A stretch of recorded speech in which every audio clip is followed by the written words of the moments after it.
আসসালামু আলাইকুম। আশা করি আপনারা সবাই ভালো আছেন। নানা ব্যস্ততার কারণে নিয়মিত ব্লগ আপলোড করতে পারি না। তবে আজকে জরুরি প্রয়োজনে সিলেটের উদ্দেশ্যে রওনা দেই। আমার ভাতিজির কিছু কাগজপত্র সংশোধন করতে হবে, তাই রাস্তায় এসে গাড়ির জন্য অপেক্ষা করি। কিছুক্ষণ পর একটা সিএনজি পাই। সিএনজিতে উঠে চলে আসি গুলশন্দ বাজারে। তারপর গুলশন্দ বাজার থেকে তেমুকির একটি সিএনজিতে উঠে পড়ি। আজকে একটু সকাল সকাল ঘুম থেকে উঠে গিয়েছি, যার জন্য পর্যাপ্ত পরিমাণ ঘুম হয় নাই, তাই সিএনজির মধ্যে একটু ঘুমিয়ে পড়ি। তেমুখী থেকে বন্দরের উদ্দেশ্যে রওনা দিই এবং চলে আসি সিলেট সিটি কর্পোরেশনে। সেখানে আমার সে কাজটি হয় নাই এবং সেখান থেকে সোজা চলে যাই মেজর টিলাতে। মেজর টিলা যাওয়ার পথে প্রিয় চিরচেনা ক্যাম্পাসের দেখা।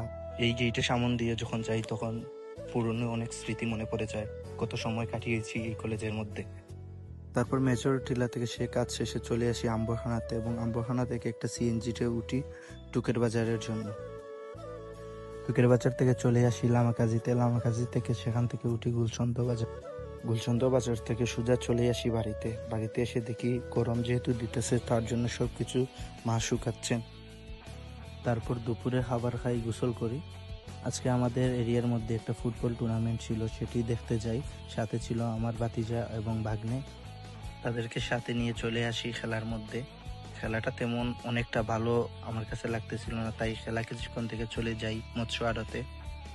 বাসার জন্য কিছু মাছ ক্রয় করি এবং লামাকাজি ব্রিজের নিচে সেখানে বসে তাদের সাথে ঠান্ডা এসব খাই। সে কাজ শেষে চলে আসি টিউশনে, তাদেরকে 2-1 ঘন্টা পড়াই এবং তারপর চাটা খাই। খাওয়ার পর আবার চলে আসি বাড়িতে। এসে কম্পিউটার অন করি এবং প্রতিদিনের মতো কাজ শুরু করি। এভাবে শেষ করি আমার দিন। ধন্যবাদ সবাইকে।